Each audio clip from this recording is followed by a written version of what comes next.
Assalamualaikum warahmatullahi wabarakatuh. Selamat datang di channel Fakta Sains. Bagaimana kabar kalian? Semoga kalian dalam keadaan sehat semuanya.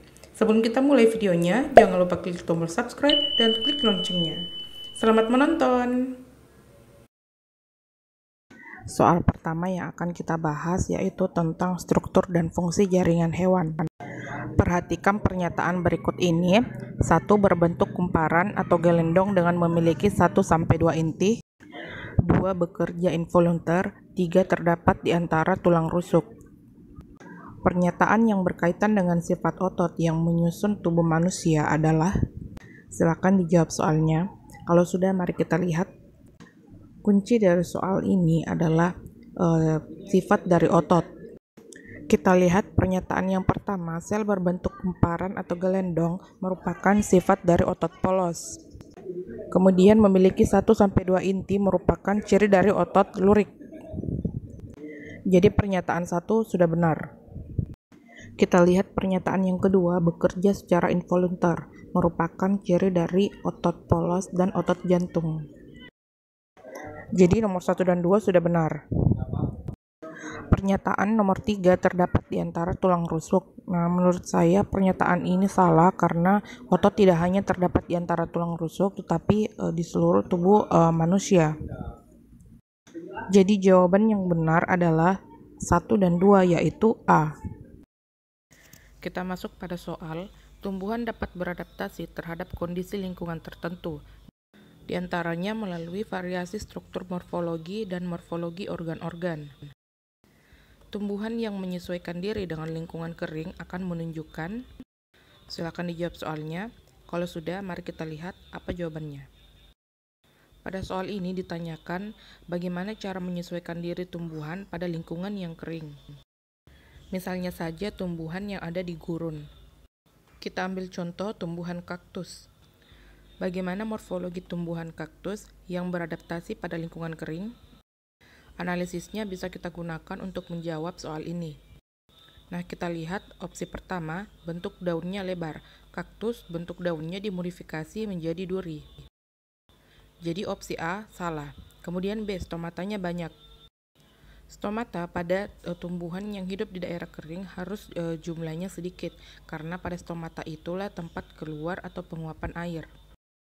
Jadi untuk mengurangi kehilangan air, jumlah stomatanya harus sedikit. Jadi opsi B juga salah.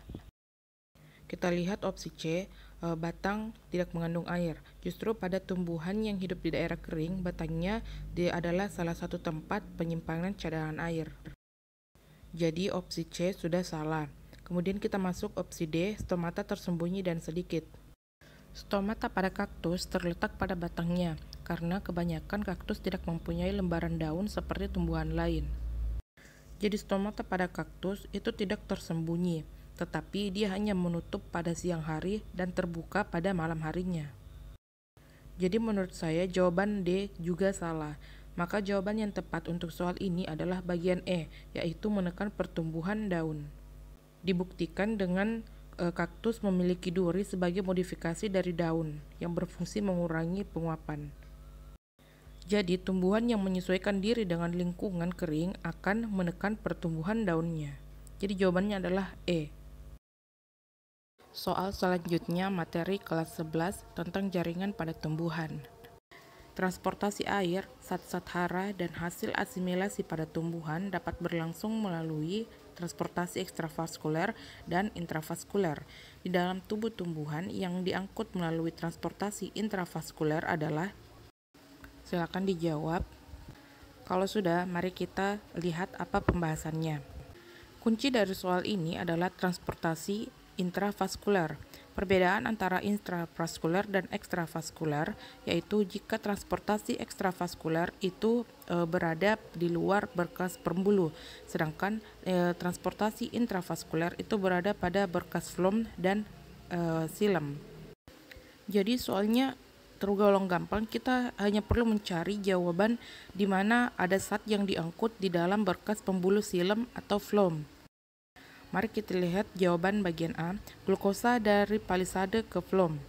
Pilihan A menurut saya salah karena dia baru menuju flum, bukan diangkut melalui flum. Jadi pilihan A salah. Kemudian pilihan B, glukosa berpindah dari flum ke korteks. Menurut saya opsi B juga salah karena redaksi katanya glukosa berpindah dari flum ke korteks, bukan glukosa ditransfer melalui flum. Jadi opsi B salah. Kita lihat opsi C, hasil fotosintesis dibawa lewat flum. Artinya, hasil fotosintesis ini akan ditransfer melalui berkas pembuluh flum. Jadi jawaban C ini benar. Kemudian opsi D dan E mengapa salah? Kita lihat air masuk dari korteks ke stel. Opsi D salah karena dia merupakan transportasi ekstravaskuler. Tepatnya apoplas, yaitu transportasi air dengan cara difusi. Begitu juga dengan opsi E. Air masuk dari tanah ke sel epidermis itu merupakan transportasi ekstravaskuler. Lebih tepatnya dia merupakan simplas, yaitu transport air dengan cara osmosis. Jadi untuk soal ini opsi A, B, D, dan E itu salah. Jadi jawabannya adalah opsi C. Kita bahas soal selanjutnya. Wahyu terkena cacar pada saat umur 4 tahun. Setelah sembuh, Wahyu tidak pernah terkena cacar lagi. Yang menyebabkan Wahyu tidak pernah terkena cacar lagi adalah A. Tubuh telah membentuk antibodi untuk melawan cacar.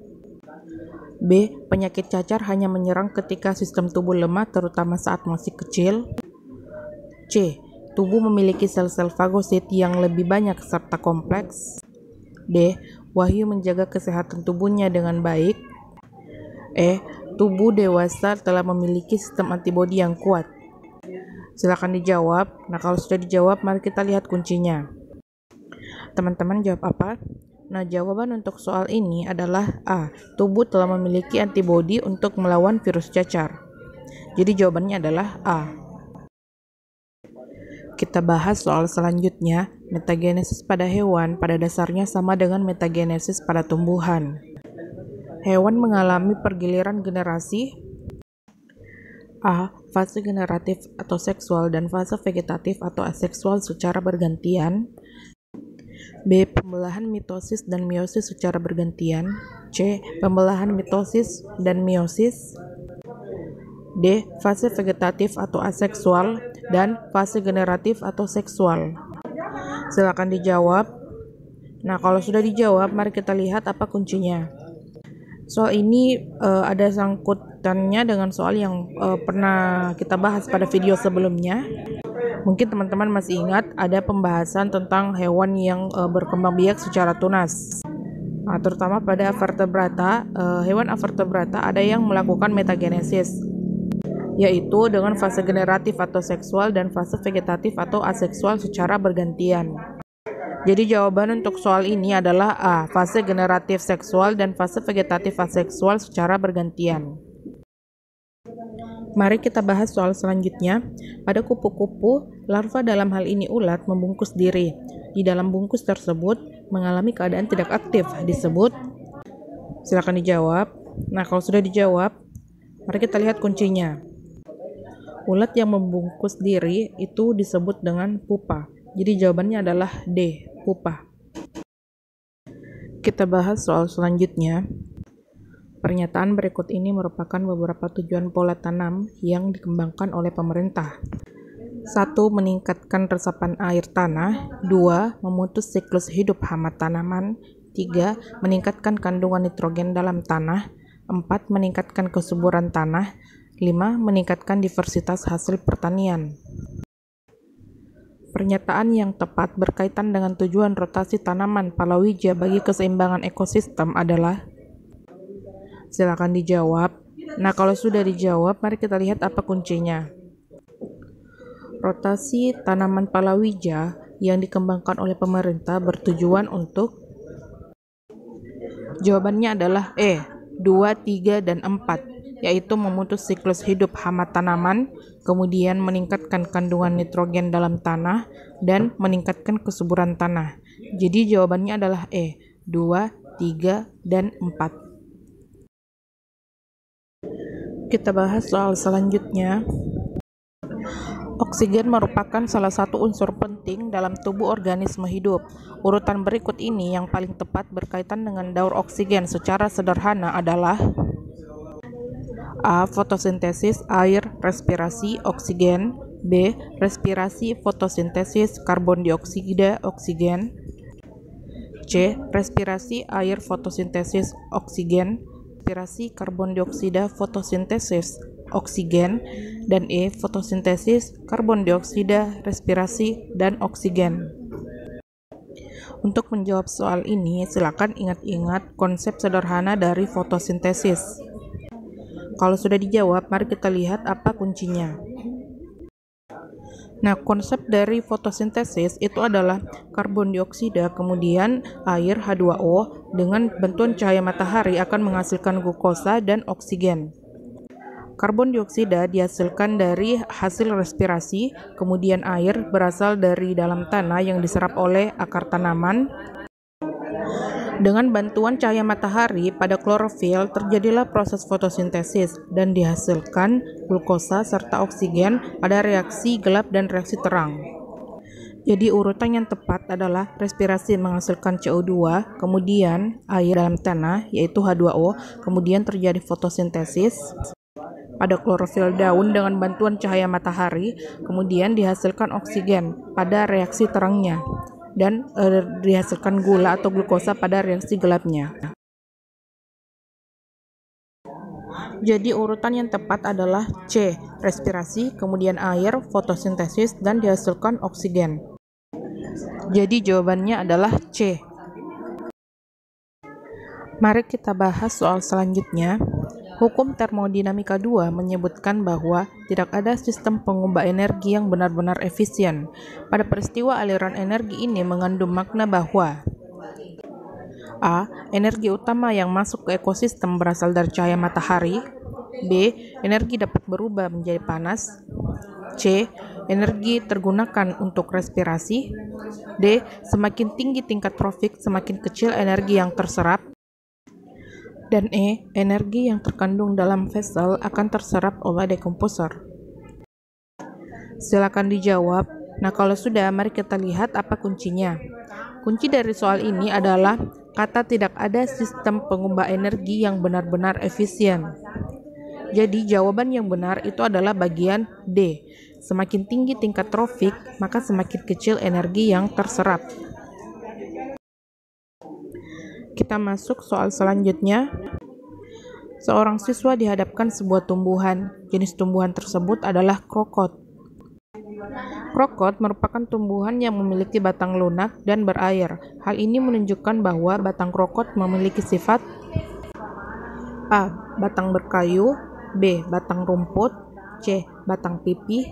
D. Batang basah. Atau E. Batang mendong.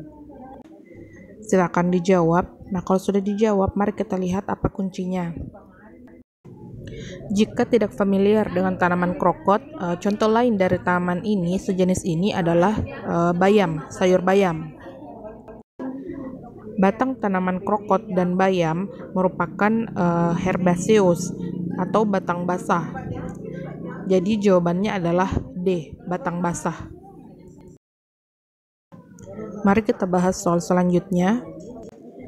Hewan-hewan seperti burung unta, singa, impala, cheetah, dan gorila merupakan hewan-hewan khas yang kisaran hidupnya berada di wilayah biogeografi A. Neotropik, B. Ethiopia, C. Australia, D. Palearktik, atau E. Holarktik. Nah, silakan dijawab. Kalau sudah dijawab, mari kita lihat apa kuncinya. Hewan-hewan seperti burung unta, singa, dan impala kebanyakan ditemukan di daerah yang gurun. Jadi, jawaban yang cocok untuk soal ini adalah Ethiopia. Wilayah Ethiopia merupakan wilayah yang mencakup selatan Gurun Sahara, Madagaskar, dan selatan Saudi Arabia.